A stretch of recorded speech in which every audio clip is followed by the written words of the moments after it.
कृष्णा दोस्तों, स्वागत है आप सभी लोग का आपके अपने चैनल शिक्षार्थकम के ऊपर। दोस्तों, कुछ ही दिनों के अंदर जन्माष्टमी महामहोत्सव आने वाला है। मैं सोच रहा था कि आप लोगों के लिए इस बार क्या स्पेशल वीडियो लेकर आऊं। फिर मैंने सोचा क्यों ना इस बार हम आपको बताएं कि कृष्ण भक्ति का भारत के सोशल और कल्चरल हिस्ट्री के ऊपर क्या इंपैक्ट रहा है। आज की वीडियो में हम आपके साथ डिस्कस करने वाले हैं कि कृष्ण भक्ति का भारत के लिटरेचर, यहाँ के म्यूजिक, यहाँ के डांस, यहाँ के पेंटिंग्स, यहाँ के टेम्पल्स, इसके ऊपर क्या इंपैक्ट रहा है। दोस्तों, ये बड़ा यूनिक वीडियो होगा क्योंकि आज से पहले किसी ने इंडिया के सोशल और कल्चरल इंपैक्ट के माध्यम से कृष्ण भक्ति को ग्लोरीफाई नहीं किया होगा। बिकॉज जन्माष्टमी स्पेशल है और आप देख रहे हैं शिक्षार्थकम। Welcome all of you once again. सबसे पहले हम बात करते हैं दोस्तों कि साउथ इंडिया के ऊपर कृष्ण भक्ति का क्या इंपैक्ट देखने को मिलता है। साउथ इंडिया से क्यों शुरुआत कर रहे हैं? क्योंकि दोस्तों, अगर हम देखें भगवान कृष्ण के जो पास टाइम है वो नॉर्थ इंडिया से रिलेटेड ज़्यादा है। भगवान वृंदावन, मथुरा, हस्तिनापुर, इंद्रप्रस्थ और बाद में फिर द्वारका में जो नगरी बसाते हैं वो गुजरात में है, which is the western part of India. So north और वेस्ट में भगवान का ज्यादा इन्फ्लुएंस देखा गया है। तो क्या साउथ में भी कृष्ण भक्ति का कुछ इन्फ्लुएंस है? आइए दोस्तों, इसके ऊपर नजर डालते हैं। सबसे पहले मैं आपको लेके चलता हूं कर्नाटक राज्य के अंदर, और कर्नाटक के नॉर्थ सेंट्रल पार्ट में वहां पर बादामी केव्स हैं। ये जो गुफाएं हैं, it indicates the antiquity of Krishna भक्ति, क्योंकि इन गुफाओं के अंदर हम देखते हैं तो भगवान कृष्ण की लीलाओं के ऊपर कई सारी पेंटिंग्स बादामी केव्स के अंदर हमें देखने को मिलती हैं। 12th सेंचुरी के अंदर वहाँ एक राजा थे जिनका नाम था किंग सियोना, और ये अपने आप को बताते थे कि he is the descendant of Yadu वंश, जो कि भगवान कृष्ण के वंशजों में से एक हैं। इन्होंने कर्नाटक के अंदर कृष्ण भक्ति को बहुत पॉपुलराइज किया, इसको काफी प्रमोट किया। उसी प्रकार से कर्नाटक के अंदर एक बहुत बड़े महान आचार्य हैं जिनका नाम है श्रीपाद मध्वाचार्य जी।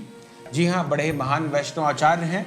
इन्होंने उडुपी के अंदर उडुपी कृष्ण की स्थापना की और उनकी पूजा पद्धति को प्रारंभ किया। कृष्ण देव राजा, ये हैं विजयनगर के राजा। इन्होंने कृष्ण स्वामी मंदिर की स्थापना की है हम्पी के अंदर, जो कि कर्नाटक के अंदर है। नारायणप्पा, टिमन अन्ना, ये क्लासिकल पोएट्स हैं कर्नाटक के, जिन्होंने कन्नड़ भाषा में महाभारत को ट्रांसलेट किया है। कनक दशा नाम के एक बड़े ही फेमस कवि हुए हैं जिन्होंने मोहन तरंगिनी और हरि भक्ति सार को लिखा है। ये कुछ पोएम्स हैं दोस्तों जिनके माध्यम से म्यूजिकल इंस्ट्रूमेंट के थ्रू भगवान कृष्ण की लीलाओं को डिपिक्ट किया जाता है कर्नाटक के ट्राइबल एरियाज और विलेज के अंदर। तो अगर हम देखें, कर्नाटक का हिस्ट्री है और उनके जो म्यूजिक है, उनके जो डांस हैं, उनकी जो सिविलाइजेशन है, उसके ऊपर हमें कृष्ण भक्ति का बहुत बड़ा ह्यूज इंपैक्ट देखने को मिलता है। अगर हम आंध्र प्रदेश और तेलंगाना की तरफ बढ़ते हैं, वहां पर कुचिपुड़ी डांस है दोस्तों, जो कि काफी फेमस है। और ये जो डांस फॉर्म है दोस्तों, ये भगवान कृष्ण के पास टाइम को, उनकी लीलाओं को डिपिक्ट करने के लिए बनाया गया है। उसी प्रकार से अगर हम केरला की तरफ बढ़ते हैं तो केरल जो शब्द है, ये हमें महाभारत के अंदर डायरेक्ट मेंशन मिलता है। केरल आज का नहीं है, महाभारत के अंदर केरल का हमें डिस्क्रिप्शन मिलता है। और अगर हम बात करें तो केरलाइट वर्जन्स की कई सारी महाभारत हमें देखने को मिलती है। फॉर एग्जाम्पल, निजल कुट्टू पट्टू, भीमन कथा, भारत पोरू, महाभारत पट्टू, ये जो है केरलाइट वर्जन है महाभारत का। मतलब कि केरल में लोग महाभारत को लोकल भाषाओं में काफी ज्यादा पढ़ते थे, समझते थे। केरल का जो हिस्ट्री है, वहां पर कभी चेरास डायनेस्टी ने भी वहां पर रूल किया है, और चेरास डायनेस्टी के एक बहुत बड़े महान राजा थे जिनका नाम है राजा कुलशेखर। राजा कुलशेखर ने जो है मुकुंद माला श्रोतम की रचना की है, जो कि आज भी भक्तों के द्वारा काफी वंदनीय है, काफी पठनीय है। गुरुवायूर टेम्पल है दोस्तों केरल के अंदर, जो कि वहां पर भगवान कृष्ण की पूजा अर्चना बहुत ही धूमधाम से, बहुत ही भव्य तरीके से की जाती है। केरल का जो वर्ल्ड फेमस जो डांस है दोस्तों, जो कथकली है, या फिर उसे मलयालम जो ड्रामा है केरल का, अगर हम इसको देखें तो इसके ऊपर भी कृष्ण भक्ति का बहुत बड़ा प्रभाव है। क्योंकि कथकली को इनिशियली जो है रामानट्टम कहते थे। रामानट्टम मतलब जो कि रामायण से इंस्पायर्ड है। उसी प्रकार से रामानट्टम की तरीके से वहां पर कृष्णा नट्टम भी होता है, जो कि भगवान कृष्ण के पास टाइम को डांस के थ्रू प्रेजेंट करने का एक डांस फॉर्म है। और हम देखें तो केरला के अंदर कृष्णनट्टम काफी फेमस रहा है। तो केरल का अगर टेम्पल हो, चाहे वहाँ की हिस्ट्री हो, चाहे वहाँ की सिविलाइजेशन हो, चाहे वहाँ के डांस हो, चाहे म्यूजिक हो, उसके ऊपर हम देखते हैं तो भगवान कृष्ण की भक्ति का बहुत बड़ा इम्पैक्ट हमें देखने को मिलता है। आइए दोस्तों, हम आपको लेकर चलते हैं तमिलनाडु की तरफ। जो तमिलनाडु के जो एंशिएंट जो संगम लिटरेचर हैं, उनके अंदर भी अगर हम देखें तो भगवान कृष्ण का वर्णन मिलता है, अर्जुन का वर्णन मिलता है, बलराम का वर्णन मिलता है, भीष्मदेव का वर्णन मिलता है। तो अगर हम देखें तो महाभारत और संगम लिटरेचर का आपस में एक बहुत बड़ा संबंध हमें देखने को मिलता है। तमिलनाडु में जो पल्लव डायनेस्टी जब वहां पर रूल करती है तो वो वहां पर भगवान कृष्ण की भक्ति को बहुत प्रमोट करती है through sculpture and art form. वहां पर कुरावई और कुदम डांस फॉर्म है दोस्तों तमिलनाडु के अंदर, जो कि भगवान कृष्ण के लाइफ के ऊपर बेस्ड है। भगवान कृष्ण के ऊपर लाइफ के ऊपर डांस फॉर्म बेस्ड है। अलवार जो कि एक बहुत बड़े महान संत हैं और जो कि एक बहुत बड़े आचार्य भी रहे हैं, जिन्होंने पूरे साउथ इंडिया के अंदर भगवान कृष्ण की भक्ति का प्रचार प्रसार किया, वो खुद तमिलनाडु से ही थे। थिरुकोट्टू एक स्ट्रीट प्ले है, एक फोक डांस है, जो कि महाभारत के स्टोरी को प्रेजेंट करने के लिए बनाया गया है। तमिलनाडु के अंदर कई सारे फोक सॉन्ग है, फॉर एग्जांपल अभिमान सुंदरी मल्लई, कुरुक्षेत्र मल्लई। और ये जो सॉन्ग है दोस्तों वो श्रीमद् भागवतम पुराण और महाभारत के ऊपर ये फोक सॉन्ग बेस्ड हैं। तो चाहे हम केरल को देखें, तमिलनाडु को देखें, कर्नाटक को देखें, आंध्र प्रदेश को देखें, हमें वहां पर पूरे साउथ इंडिया के अंदर कृष्ण भक्ति का इम्पैक्ट देखने को मिलता है। बट कई सारे मूर्ख जो हैं वो कह देते हैं कि भाई साउथ इंडिया तो द्रविडियन मूवमेंट है और नॉर्थ इंडिया से वो अलग है, नॉर्थ में आर्यन आए थे। ये सब बोगस थ्योरी मार्केट में फ्लोट करती रहती है। अगर हम कृष्ण भक्ति के सोशल और कल्चरल इम्पैक्ट के प्रूफ के माध्यम से देखें तो हमें समझ में आता है कि पूरा साउथ और नॉर्थ एक साथ यूनाइटेड था और कृष्ण भक्ति का इम्पैक्ट दोनों तरफ था। आइए अब आपको लेकर चलते हैं दोस्तों नॉर्थ ईस्ट जोन में लेकर चलता हूं। नॉर्थ ईस्ट में दोस्तों आसाम और मणिपुर हैं, उनका बड़ा सिग्निफिकेंट एसोसिएशन रहा है कृष्ण भक्ति के साथ। आसाम को महाभारत के समय पर प्रज्ञा ज्योतिषा के नाम से बताया गया है। महाभारत के अंदर जो आसाम का वर्णन मिला है, 15वीं सेंचुरी में एक बड़े महान संत रहे हैं, वहां पर स्कॉलर रहे हैं जिनका नाम है शंकर देवा, और इन्होंने भागवत पुराण का जो ट्रांसलेशन है वो लोकल आसाम की भाषाओं में किया है। अंकिया नाट ये एक बड़ा फेमस स्ट्रीट प्ले है, वहां पर डांस प्ले है, जिसके माध्यम से भगवान कृष्ण की लीलाओं को आसाम के ट्राइबल एरियाज में, वहां के गांव में प्रेजेंट किया जाता है। इस प्ले की खास बात यह है कि this play is the synthesis of Assam classical and folk theatre tradition. अगर उसी तरीके से हम देखें तो चित्र भागवत 18वीं शताब्दी के समय दोस्तों आसाम के अंदर वहाँ एक मिनिएचर्स है, पेंटिंग्स हैं, जहाँ पर भगवान कृष्ण की लीलाओं को पेंटिंग के माध्यम से बताया गया है, उसको डिस्क्राइब किया गया है इन 18वीं सेंचुरी। मणिपुर की बात करें तो मणिपुर का जो हिस्टोरिसिटी है वो महाभारत से काफी हद तक जुड़ा हुआ है, बिकॉज ऐसा वर्णन आता है कि अर्जुन का विवाह जो है मणिपुर की राजकुमारी के साथ हुआ था, और वो जो राजकुमारी थी उनका नाम था चित्रांगदा। मणिपुर के अंदर जो अगर हम देखें तो बंगाल का जो वैष्णविज्म है उसका एक ब्रांच हमें देखने को मिलता है कि वहां पर काफी लोग वैष्णव पंथ को वहां पर फॉलो करते हैं। मणिपुर के अंदर जो वहां का जो डांस है, वो जो ड्रामा है, वो काफी हद तक कृष्ण के पास टाइम को प्रेजेंट करने के लिए काफी लोग इसका इस्तेमाल करते हैं। तो अगर हम आसाम और मणिपुर के कल्चरल हिस्ट्री को देखें तो हमें समझ में आता है कि वहाँ का जो डांस है, वहाँ का जो म्यूजिक है, वहाँ का जो हिस्ट्री है वो कृष्ण भक्ति से काफी ज्यादा इंस्पायर्ड है। बट बड़ी दुख की बात है दोस्तों कि आज नॉर्थ ईस्ट में जो क्रिश्चियन कन्वर्जन बहुत तेजी से हो रहा है और कई सारे राज्य जो हैं वो जल्दी से जल्दी वो क्रिश्चियन डोमिनेटेड बनते जा रहे हैं। खैर अब हम आगे चलते हैं, हम आपको लेकर चलते हैं नॉर्थ इंडिया की तरफ। नॉर्थ इंडिया में कश्मीर में हम आपको लेकर चलते हैं, और कश्मीर के एक बड़े फेमस राजा थे जिनका नाम था राजा अवंती वर्मन। और राजा अवंती वर्मन ने कश्मीर के अंदर भगवान कृष्ण के कई सारे मंदिरों की स्थापना की है। और ये भगवान के इतने बड़े भक्त हैं कि परीक्षित महाराज की तरह इन्होंने भी जब शरीर छोड़ने से पहले भगवत गीता का श्रवण किया, पूरे भगवत गीता का श्रवण इन्होंने किया। कई सारे कश्मीरी पंडितों ने भगवद गीता की कमेंट्रीज को लिखा है। और बससोली पेंटिंग्स हैं दोस्तों जो जम्मू के डिस्ट्रिक्ट में हमें मिलती हैं, और ये पेंटिंग्स जो हैं ये पहाड़ी स्टाइल में की गई हैं, और इन पेंटिंग्स के माध्यम से भगवान कृष्ण के लाइफ स्टाइल को, इनकी कथाओं को डिपिक्ट किया गया है, बताया गया है। राजा तरंगिनी जो कि कश्मीर का जो हिस्टोरिसिटी को प्रेजेंट करता है, इसमें बताया गया है कि कश्मीर के एक राजा थे जिनका नाम था किंग गोनंदा और ये भगवान कृष्ण के कंटेम्परेरी थे at the time of Mahabharat. तो अगर हम कश्मीर और जम्मू के अगर हिस्टोरिसिटी को देखें तो हमें समझ में आता है कि वहां पे भी कृष्ण भक्ति का एक बहुत बड़ा इम्पैक्ट हमें देखने को मिलता है। हिमाचल प्रदेश की तरफ चलते हैं दोस्तों, वहां पर कृष्ण भक्ति के काफी सारे फेमस और एंशिएंट हमें स्कल्पचर्स, मूर्तियां, टेम्पल हमें देखने को मिलती हैं। खास बात हमें यह है कि हिमाचल के कई रीजन्स में अगर हम जाते हैं तो भगवान कृष्ण के जो चाइल्डहुड पास टाइम्स हैं उनको पेंटिंग के माध्यम से डिपिक्ट किया गया है। स्पेशली जो कांगड़ा और पहाड़ी जो पेंटिंग्स है वो हमें खासकर हिमाचल प्रदेश में देखने को मिलती है। तो हिमाचल में भी हम देखते हैं तो भगवान कृष्ण का इम्पैक्ट हमें वहाँ पर मिलता है। उत्तराखंड में अगर हम जाएँ तो वहाँ पर बद्रीनाथ धाम है और बद्रीनाथ धाम में जो फेमस है कि वहाँ पर नर नारायण ऋषि जी ने वहाँ पर तपस्या की थी और नर नारायण जी का बताया जाता है कि वो कृष्ण और अर्जुन के एक तरीके से अवतार थे जो कि नर नारायण जी के फॉर्म में वहाँ पर आए थे। तो अगर हम देखें तो बद्रीनाथ के माध्यम से उत्तराखंड के अंदर कृष्ण भक्ति का और वैष्णविज्म का हमें काफ़ी ज़्यादा इम्पैक्ट मिलता है। उसी प्रकार से अगर अब हम नॉर्थ इंडिया के बाद से अगर हम आपको लेकर आते हैं दोस्तों सेंट्रल इंडिया में, छत्तीसगढ़ मध्य प्रदेश के पास अगर हम आपको लेकर आए तो वहां पे भी हमें भक्ति का, कृष्ण भक्ति का बहुत ज्यादा इम्पैक्ट देखने को मिलता है। कई सारे ऐसे अर्ली इंस्क्रिप्शंस हैं, मॉन्यूमेंट्स हैं। फॉर एग्जांपल जो हीलियोडोरस का जो कॉलम है वो सबसे बड़ा फेमस एक अपने आप में दोस्तों एक मॉन्यूमेंट है जो हमें बताता है कि वहाँ पर कृष्ण भक्ति का बहुत ज़्यादा इम्पैक्ट रहा है। खजुराहों के जो मंदिर हैं वहाँ पर जो स्पेशली जो लक्ष्मण जी के जो मंदिर हैं उन लक्ष्मण जी के मंदिरों के अंदर भी अगर हम देखें तो वहाँ पर भगवान कृष्ण के पास टाइम को डिपिक्ट किया गया, उन लीलाओं को वहाँ पर दर्शाया गया है।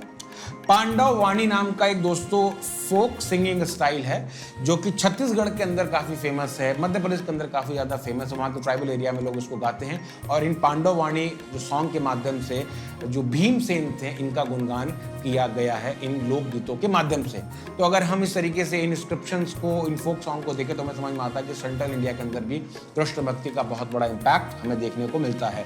और अगर हम आपको ले चलें दोस्तों ईस्ट इंडिया की तरफ, बंगाल, बिहार और उड़ीसा की तरफ लेकर चलें तो बिहार में अगर हम आपको ले चलें तो सबसे पहले गया लेकर चलना चाहूँगा आपको। गया जो है is one of the important centre of Vaishnavism है क्योंकि मेडिवल पीरियड के समय यहाँ पर गोविंद दास और मना बुद्धा नाम के बड़े ही फेमस वैष्णव पोइट्स रहे हैं जिन्होंने कई प्रकार के वैष्णव सॉन्ग की रचना की है।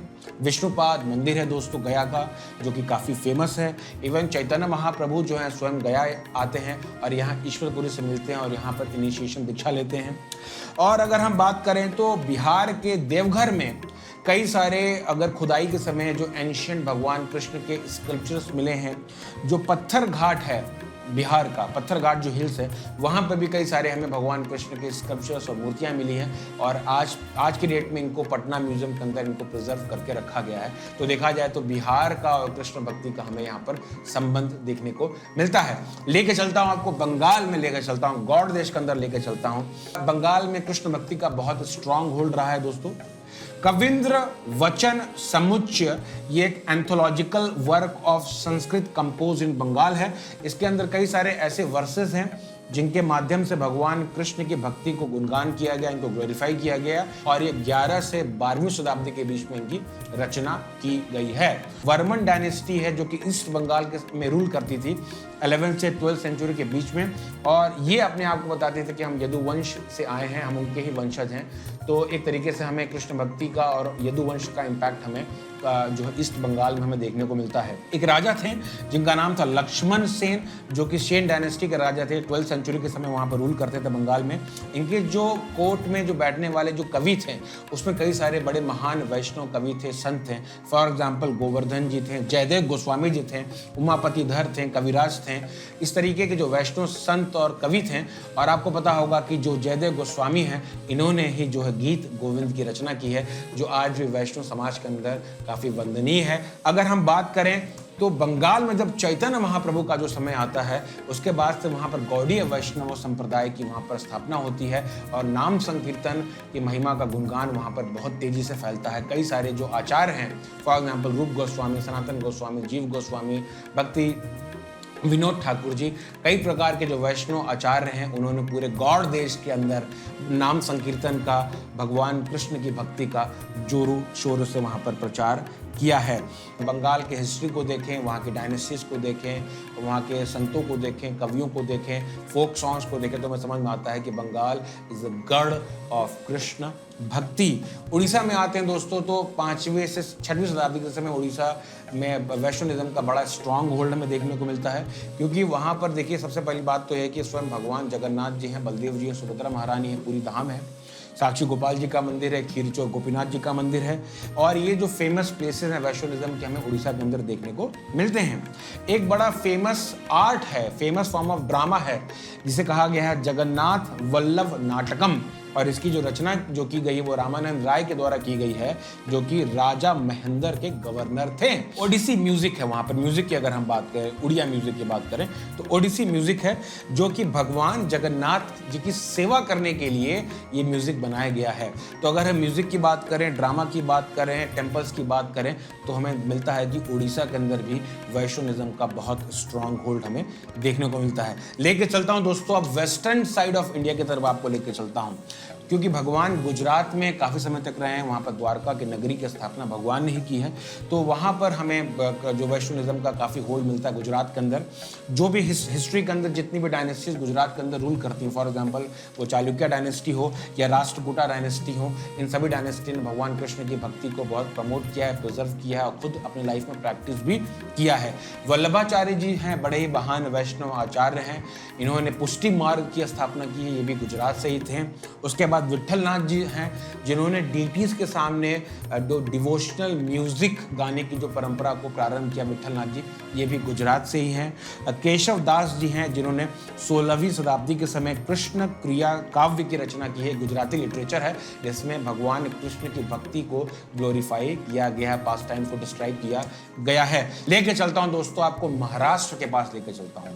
महाराष्ट्र इसलिए फेमस है दोस्तों क्योंकि वहां पर स्वयं जो भगवान कृष्ण की जो पत्नी थी रुक्मिणी जी थी, वो वहां से बिलोंग करती थी, जो विदर्भ किंगडम था at the time of Mahabharat, और आज के समय में हम देखें तो आज का वो नागपुर का एरिया वहां पर लगता है। और महाराष्ट्र का जो सबसे फेमस जो वहाँ पर कैलाश जो मंदिर है, उन मंदिरों में अगर हम जाएं तो वहाँ भगवान कृष्ण का डिस्क्रिप्शन, वहाँ के उन मंदिरों की दीवारों पर भगवान कृष्ण का हमें पास टाइम देखने को मिलता है। अगर हम देखें दोस्तों तो 16वीं शताब्दी के समय महाराष्ट्र के अंदर एक बड़े ही महान वैष्णव संत आते हैं, जिनका नाम था संत तुकाराम जी। इन्होंने जो है भगवान विट्ठल की भक्ति को बड़ा ही पॉपुलराइज किया, इसको बहुत प्रचार किया, कई सारे वैष्णव ग्रंथों की रचना की। भगवान विट्ठल जो हैं भगवान कृष्ण ही हैं, जिनको महाराष्ट्र में विट्ठल जी के नाम से जाना जाता है, इनकी सेवा की जाती है। लेकर चलता हूं दोस्तों आपको राजस्थान की तरफ लेकर चलता हूं। तो राजस्थान के अंदर कई सारे ऐसे स्कल्पचर्स मिले हैं भगवान कृष्ण के, जो कि गुप्ता पीरियड से भी बहुत पुराने हैं, जो कि हमें बताते हैं कि राजस्थान की जो हिस्ट्री है वो किस हद तक भगवान कृष्ण की भक्ति से प्रेरित रही है। कई सारे फेमस वहाँ पर भक्त हमें देखने को मिले। फॉर एग्जाम्पल जो राणा कुंभा हैं, चाहे मीराबाई हैं, ये वर्ल्ड फेमस हमें इस प्रकार के भक्त वहाँ देखने को मिलते हैं। और अगर हम मंदिरों की बात करें तो वहाँ पर श्रीनाथ जी का मंदिर है, राधा गोविंद देव जी का मंदिर है। इस प्रकार की कई एंशिएंट वहाँ पर हमें टेम्पल्स देखने को मिलते हैं, जो कि इस बात को साबित करते हैं कि राजस्थान के अंदर भगवान कृष्ण की भक्ति का एक बहुत बड़ा इम्पैक्ट देखने को मिलता है। इन सारी बातों से दोस्तों मैं आपको क्या बताना चाहता हूँ, मैं आपको बताना चाहता हूँ there is influence of Krishna Bhakti in the social and the cultural history of India and this is undeniable fact। Krishna भक्ति आपको भारत के हर नुक हर कॉर्नर पर आपको देखने को मिल जाएगी। अगर हम भारत को देखें तो भारत में बहुत ज़्यादा डाइवर्सिटी है। आप नॉर्थ में चले जाएं, वहाँ अलग कल्चर है, साउथ में अलग कल्चर है, ईस्ट में अलग कल्चर, वेस्ट में अलग कल्चर है।